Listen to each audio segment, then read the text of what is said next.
Hi, and welcome to Healthy Canadians, your space for nuanced conversations and expert insights about the health topics that matter to all of us.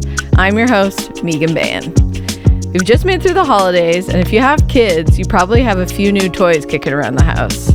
You're in luck, because today I'm talking about toy safety with Ashley Artelle, Compliance and Enforcement Advisor in the Healthy Environment and Consumer Safety Branch at Health Canada, about toy safety. We'll chat about what to look out for when buying a toy and what to do if you have issues with them. Although Healthy Canadians is brought to you by Health Canada and the Public Health Agency of Canada, what we discuss won't always reflect the official positions or policies of the Government of Canada. But that's okay. These are conversations, not news releases. Okay, let's talk about toy safety. Hi, Ashley. Welcome to Healthy Canadians. Hi, thanks for having me. So we're recording this episode on Cyber Monday. What a great day to talk about toy safety, as some of us are buying toys and getting ready for the holidays. But listeners won't hear this episode until later in the new year. Hopefully when you have a bunch of toys at home, you're reading some labels, you're following directions, and you're playing with those toys. I'm curious, did you do any shopping over the weekend? Did you buy any toys for anyone in your life? I don't typically leave my shopping till this late. Oh, whoa. So most of my shopping's already done, but I have purchased several toys this month for my kids. Okay, so who are you shopping for? How old are your kids? I have two daughters, 7 and 4, and then I also shop for my niece and nephew who are 6 and 4, so around the same age group. Okay, perfect. So you're not only a toy safety compliance expert, but you are a toy shopping aficionado, you could say. Expert. You know stuff about toys. I'm a mom expert. Okay, so take me through the experience of picking out a toy and what you look for in terms of safety when you're shopping for a loved one. So my big thing when I'm shopping for my girls is to make sure that they're age appropriate, especially when it comes to older siblings. Okay. So I find a lot of the time people think like, oh, 6+, and so it'd be perfect for their 7-year-old, but don't necessarily think who else is in the house. Okay. So when shopping for the 7-year-old, I'm also making sure it would be okay for the 4-year-old. Okay.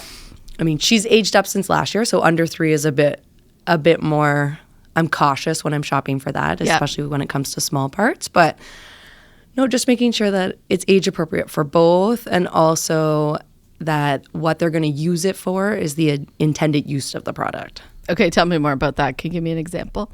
Okay, intended use, not that I would purchase for my kids, but hockey sticks or mini hockey sticks. Mini hockey sticks. Hot item at the holiday season. And they're more for decorative use or not necessarily rough play. Okay. So stuff like that. Like if you know that your child's going to use it to, say, play hockey in the basement or outside, then I would buy like an appropriate stick for that, not necessarily the mini ones that are probably not made to withstand the force that a child's going to use. Yeah, that makes sense. And then you're like, the product itself could break, or if you're not using it for the intended purpose, then that's when issues arise. Right. So when you're picking out a toy, you're reading the label. So you already mentioned Correct. Age. Mm-hmm. So you're thinking about the age of the person that you're buying for, and also the age of the other people that are going to be potentially in the household and might have access to that toy just lying around. Is there anything else on the label that people should look out for? So I would say when you're reading the label, make sure to read the warnings. So specifically Nerf guns, they say right there not to aim at eyes or faces. And also they suggest that you wear proper eye gear. Okay. Which I feel like most people either don't know or they think it's fine, but those things can shoot at pretty intense speeds and distances. Yeah. So just make sure you're using it properly. Okay. So using it for the intended use. Yeah. And maybe that seems obvious to people. I don't know, reading a label. But I think often people are buying toys for people that are not their own children, right? So they don't necessarily know. They're not tapped into all of the trends and the uses for toys, right? And we all know that kids tear into those things the minute they get it. So are you really seeing the packaging every time? Oh, good point. Yeah. So read the label before someone's ripped it to shreds. Maybe. Or make sure they save the instruction manual at least. Hot tip. I love it. Okay, so after you've bought the toy, so you brought the toy home, it's in your household, you've ripped it open, you've saved the instructions. What are some of the ways we need to be mindful about kids playing safe with toys? So first, when we're opening the package, make sure we're safe with all the components that come off of it, such as the film bag. Make sure no one's playing with that. It gets tossed out right away. So not even part of the toy. Not even part of the toy, just part of the packaging. And then also all the small pieces that come off of the packaging, like those little plastic turny things on the back that release the like toy. The tie make sure things? that's make sure those are getting tossed right away. And then the next thing I would say to make sure you're doing, which we don't always do, I'm guilty of it as well, is inspect the toy. Okay. Just to make sure there's no damage to even using it or operating it yet. And just making sure that it's intact in one piece. Yeah. Ready to go. Ready to go. Do people love to have you around when they're opening gifts because you're going to be like all over it? No, nobody's once asked me that. And is there anything anyone needs to be mindful of when like storing toys? Like you spoke about access in terms of other kids. Is there anything else people need to think about? Well, that's a good question. Again, I would say depending on who's in the house. So if you have an older sibling and let's say they get like a marble kit, just to make sure that you're storing the marbles away from smaller children. If you have a problem with a toy, something's missing or broken maybe, do you reach out to the company and Health Canada? I wouldn't say it's a requirement to reach out to both, but you can definitely reach out to the company if anything's missing. Or even if there is an incident or issue with the toy, they also are obligated to inform Health Canada. Specifically, I know that one time I was missing pieces in a game that I had bought my child. So I had reached out to the company and it was fabulous customer service. Within a week, I got the missing pieces back. So it may be worthwhile reaching out, especially the bigger companies. They do have a whole dedicated customer service. Yeah, worthwhile. Group, yeah. But otherwise, if you see anything wrong or your child got injured while using the toy, then I would suggest completing an incident report on our website. So it's pretty easy to fill out. You just need to provide a description of the product, the name of the product, what happened, and your contact information. Okay. So that we can then use that to follow up with the company. Okay. So if there's a big problem with a toy and Health Canada has to get involved to either take some action of some kind, a warning, or maybe take the toy off the market, how would someone know about that? So they would know if they looked at our website, like specifically our recall website, they would all be posted there. Okay. You can also subscribe to get our recall notices. So you can subscribe, I believe it's just with your email, and then you can sign up for daily notices or every time there's a recall. You can also subscribe depending on the group of products you want. So consumer products versus, let's say, food or pharmacy related. So yeah, so if you could have products, including toys, in your home that could have a recall, and you can go ahead and sign up for notifications on the database. That's the fastest, easiest way, right, to get notified? Yeah. We do also post information on our Facebook and Twitter pages. So when there's a significant recall, a big deal recall, then we usually see it on Health Canada's social media, and that's usually when media outlets start to pick it up too. So you see it in the news. Yeah. So tell me about your role in this process. So you are a compliance and enforcement advisor. When do you get involved when there's a problem with a toy? So we come in pretty early. When let's say you submit an incident report, the triage group will get it first, who then will disseminate them up. I say up, but to our group. So we come in fairly early in the process, and then we'll assess the incident itself and then see where that report needs to go. So some of them come in from industry, let's say, and right away they've already said they wanted to do a recall. So it's pretty simple at that point. We'll assign it to the appropriate region and then work with the region and post a recall fairly quickly depending on the level of severity. When a consumer submits an incident report, it's a little bit more investigative work that needs to be done. So what was the issue? We'll reach out, not me specifically, but the inspector will reach out to the company, see if they know of any other incidents involving the same product or the same issue. And then we'll kind of investigate from there, like, does this product meet the regulations? Do they have testing to prove it meets the regulations? Is this product safe? Sometimes they can prove all that it's safe. It may have been an isolated incident or like a one-off, or a lot of the time misuse because people don't always use everything for its intended purpose. Label, directions. Yeah. So in that case, if they can prove it's compliant, then we don't do much after that. There's no real enforcement actions. However, if they can't, or we've tested it and we see that it doesn't meet the regulations, then typically that's where we issue a recall. Okay. And so do you have to get like a few of those incident reports before you start to investigate or determine that there might be a problem? Not always. Like sometimes it may just be that one time. Okay. Or the number of products sold also doesn't affect our recalls. Like we've recalled for 2 products sold. Oh, wow. Yeah, because it's still, if it's not compliant, then it doesn't necessarily matter how many were sold. We still have to inform the people of Canada. So what is Health Canada's role in general in making sure toys are safe? So I'm guessing we don't test every single toy before it hits the market because there's a lot of toys out there. We don't have that many people. So how does that work? So we're a post-market regulatory program. So we don't test anything prior to it going out. That's on the company to make sure that their product is safe and follows all of our regulations and requirements prior to. Once it's on the market, we'll look at stuff based on incidents, or also every year we do what's called compliance verification projects. So these projects, so specifically for toys, this year right now we're looking at plush. All plush? All plush with hard eyes or nose. Like there are, if it's just 100% soft material, Teddy Bear it's not Project. the same. Yeah, Teddy Bear Project, sure. Codename Teddy Bear Project. Okay. So every year we'll test different things. So last year it was magnets. This year it's plush. Like most of them are on a 2 to 6 year rotation. Cool. So when we're doing those, then we'll sample.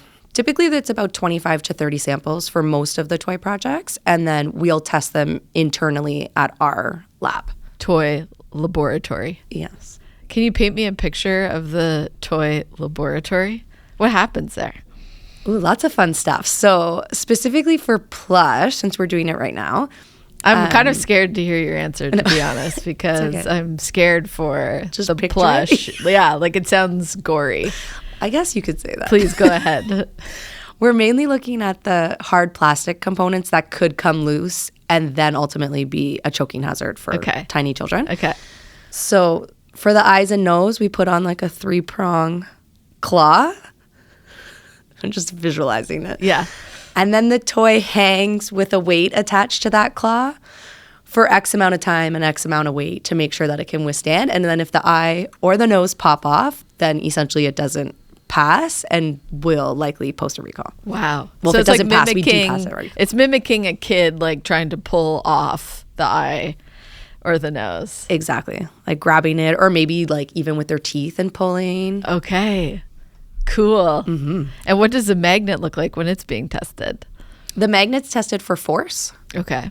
Like how magnetic it is? Yes. Like it's only allowed to be a certain magnetic flux. Okay. It can't be too magnetic. It can't, because then what happens if someone swallows more than one? They can attach inside your gastrointestinal tract, and that's where major issues can arise. Wow. So they can't be too magnetic or forceful that it could rip through it, anything if swallowed, but...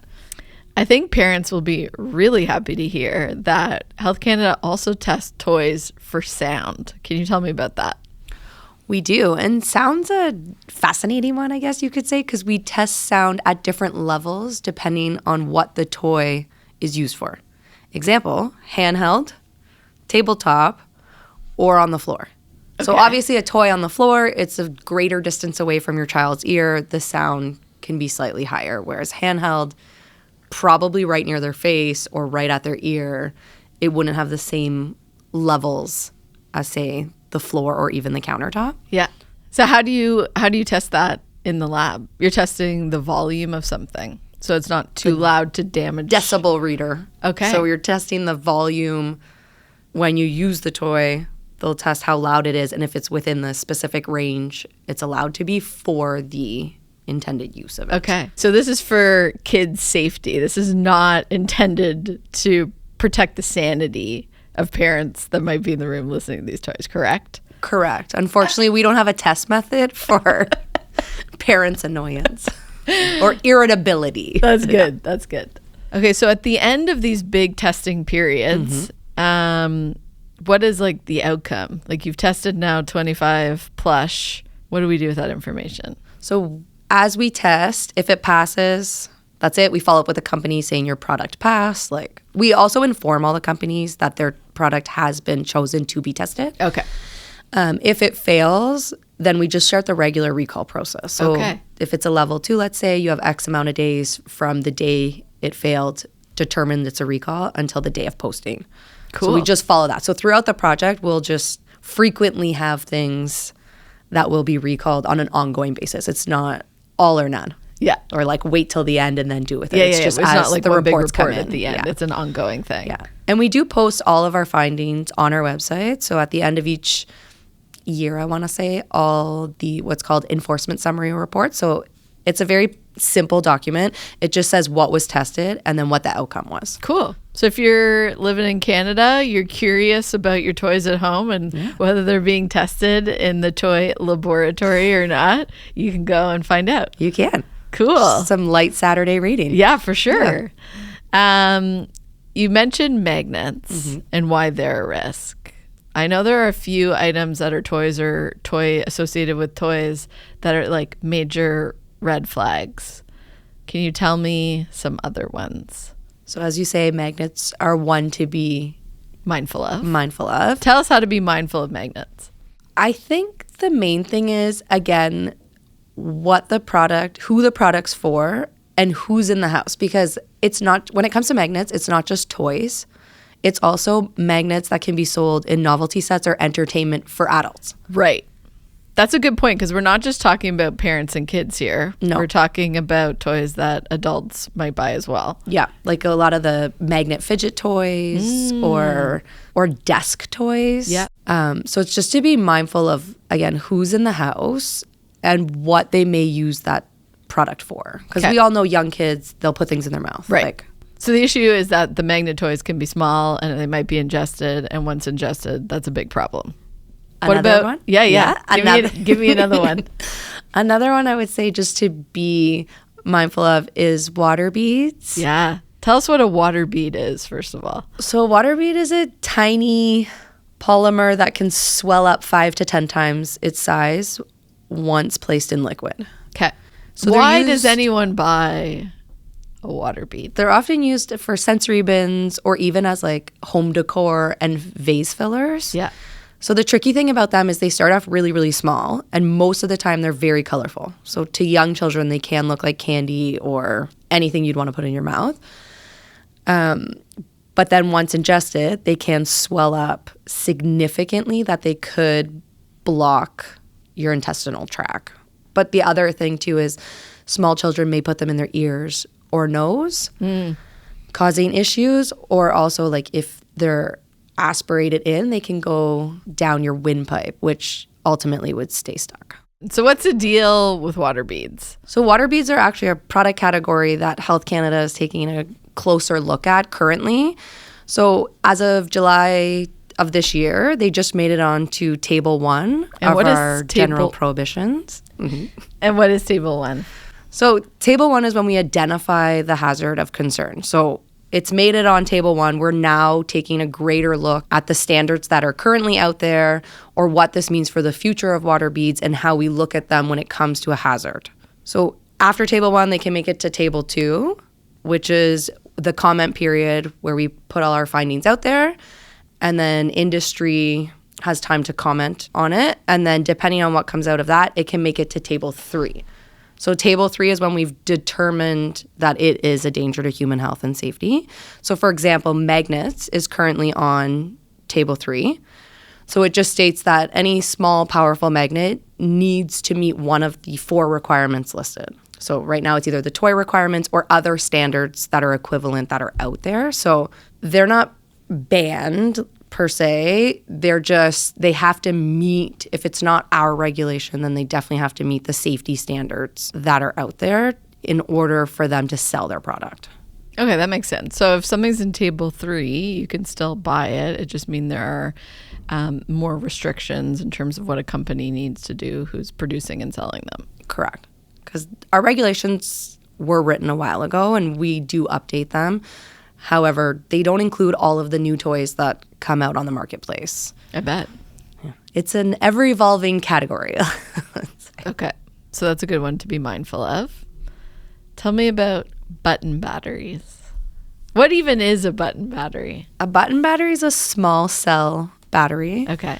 Like something you'd find in a watch or certain toys. Certain toys, yeah. They do, when it comes to toys, they have to be in an enclosed compartment. Okay.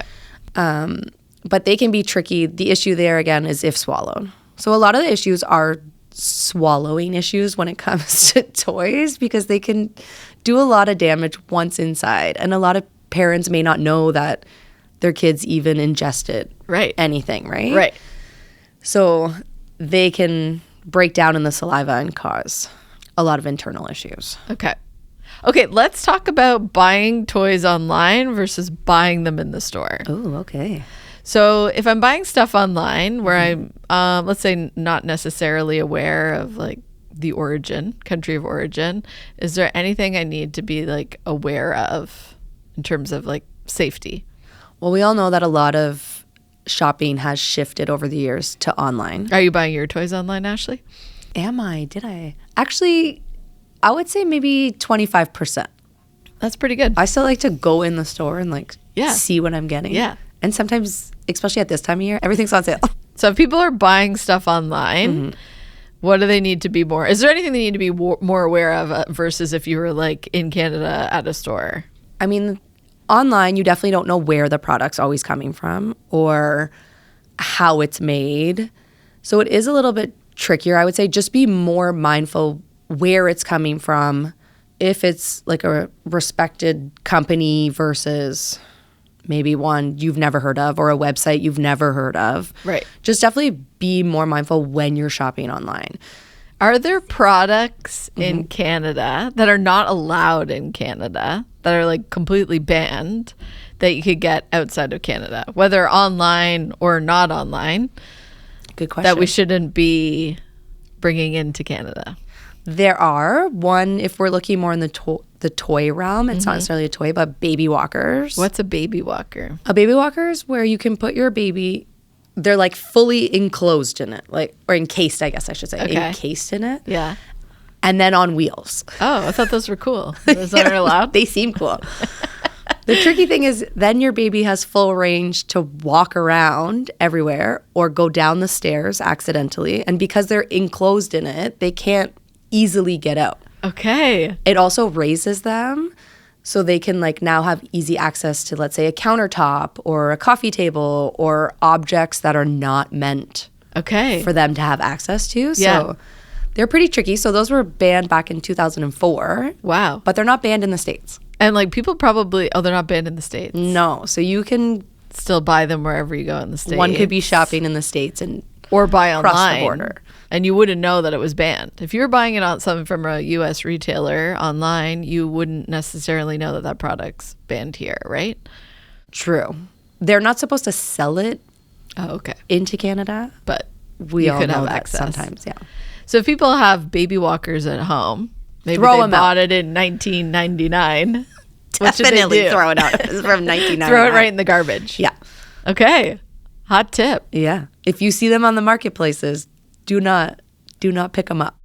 Ashley, it has been a pleasure talking to you today. I want to leave listeners with a final tip. What would you tell people who are shopping for toys?